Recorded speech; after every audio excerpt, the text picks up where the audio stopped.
and welcome to Ace Chat.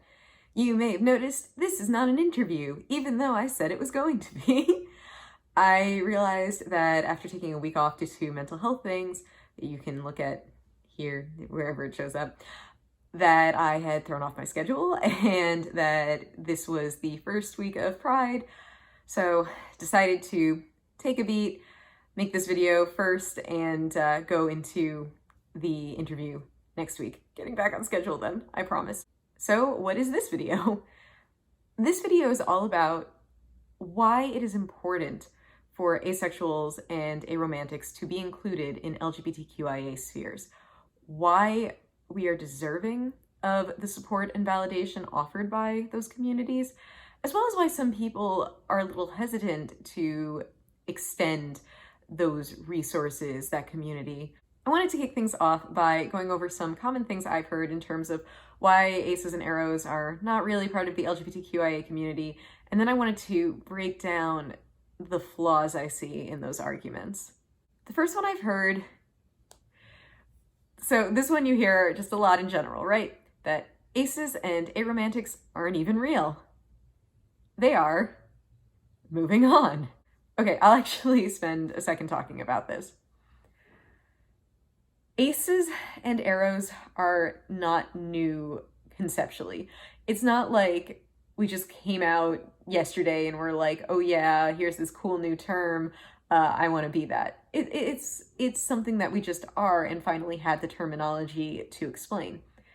Back in 1970, when the first Pride happened, there were aromantics, there were asexuals, there were asexual aromantics. It doesn't make sense to me to just pretend that these people who are saying, hey, I'm real, this is what I experience, to just say, well, you sure about that? I mean, I don't, so you don't either. So moving on to point 2. There is this pernicious idea that you cannot be ace or aro and bi or gay or trans or agender or anything else under this LGBTQIA umbrella. Granted, I have not heard this argument too many times, people saying that you can't be gay and bi or etc. as well as ace and aro, but I've heard it enough. I think this thought process comes from just a lack of understanding of what asexuality and aromanticism are. Because you can be asexual and be biromantic or panromantic, like me. You can be aromantic and be a lesbian. You can be so many different groupings. So let's move on to this third argument that I want to give the respect it deserves. And it's this idea that if you are a cis, het, asexual person, or if you are, you'll see it applied to various aromantic people, but the cis het part typically is what comes up.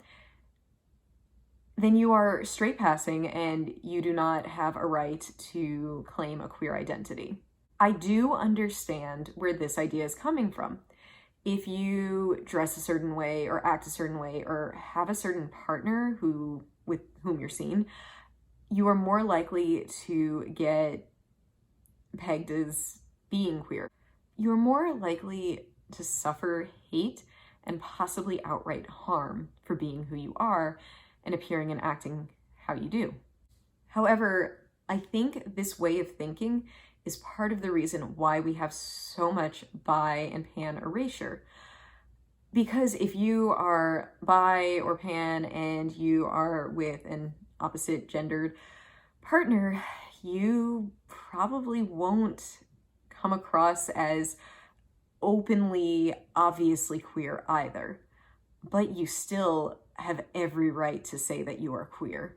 If you are homosexual and you're out and about and you don't really do PDA, you still might pass, you still might be fine. If you're gay or a lesbian and you're single and you're not wearing like a rainbow shirt and like, you know, outright doing things that are associated with queer culture, you probably will also pass.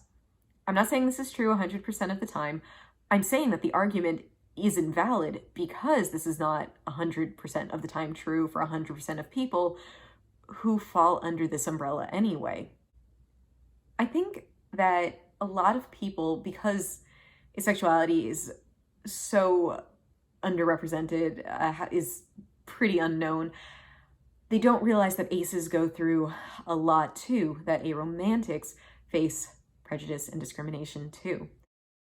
Here are some of the challenges and harm faced by the larger ace and aro community. Obviously, not every bullet on this list is going to apply to every ace or aro person. Also, this is not an exhaustive list, but a list that I came up with in about 30 seconds. 1. Feelings of brokenness. 2. Pathologization. 3. Self-doubt. 4. Conversion therapy. 5. Dismissal or disbelief from friends and loved ones. 6. Almost zero representation. 7. Fear of coming out. 8. Corrective rape. 9. A general lack of understanding and support. 10. A lack of community and belonging. When you're ace, when you're aro, it is so hard to find a community. You don't know what's out there. You don't know where to look. You don't have the vocabulary. You don't realize that there are so many other facets of this orientation that might apply to you, like litho, like QPO, like ago, like demi, like fray. That is off the top of my head.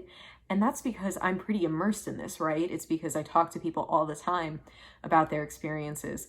But there are so many others that might apply to someone, that might make someone feel validated and real and less alone. But they don't have access to those resources. And you know how they could get access to those resources? To have this infighting when the ultimate goal is equality for all of us, is understanding for all of us, is connection and community. Why are we limiting that community?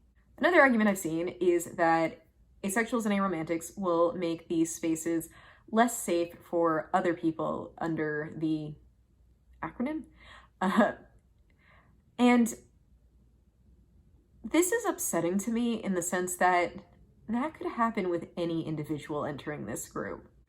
And I almost wonder if this idea that aces and aros will make these spaces less safe comes from stereotypes, because aces are viewed as being cold or prudish, as we already said. Aros are viewed as being just kind of cruel. And I mean, yeah, if you go off those stereotypes, why would you want them in your community? How about because those stereotypes are not true and are harmful, and people who are stereotyped in those ways deserve a community that supports them and tells them, oh yeah, we know those aren't true. Sorry you have to go through that.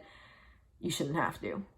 Again, I'm not saying that all aces or aros are going to go through all the same things as all bisexual or trans or etc. people. I am saying that not all bisexual people go through the same things as all bisexual people. Not all trans people go through all the same things as gay people. Not all lesbians go through the same things as, like, do you see where I'm going with this? There are aces and aromantic people who are going to be able to relate to some of these experiences, since a lot of them were outlined in that what do aces and aromantic people face thing that I already put on the screen. And then there are unique challenges that we face due to the lack of representation and the inaccessibility, often at least, of finding a community, of finding ourselves through these resources and interactions. There are some people who argue that the A in LGBTQIA stands for ally. And there's a lot of pushback against this from like everyone.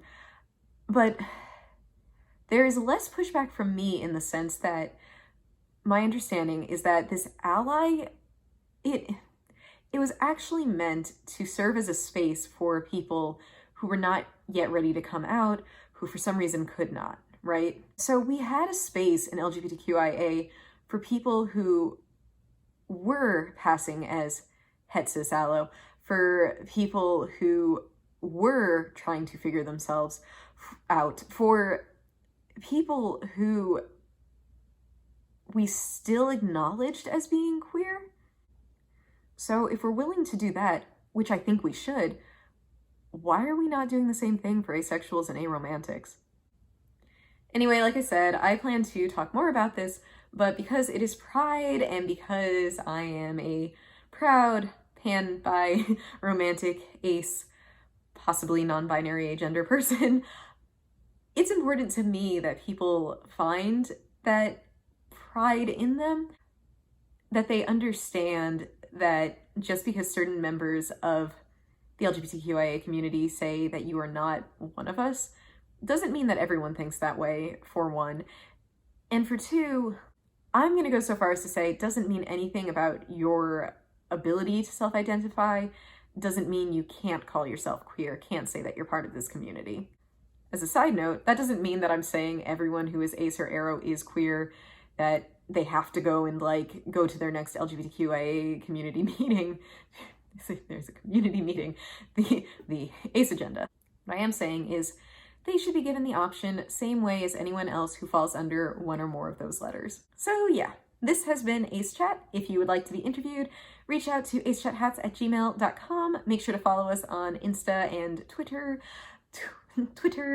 I said that very fancifully. Thanks as always for being part of the chat, and have the happiest, most validating, most community building Pride ever.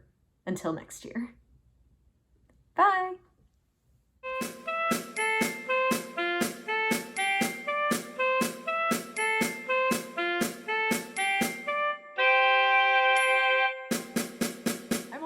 You probably noticed, like, why is she sitting in front of a closet?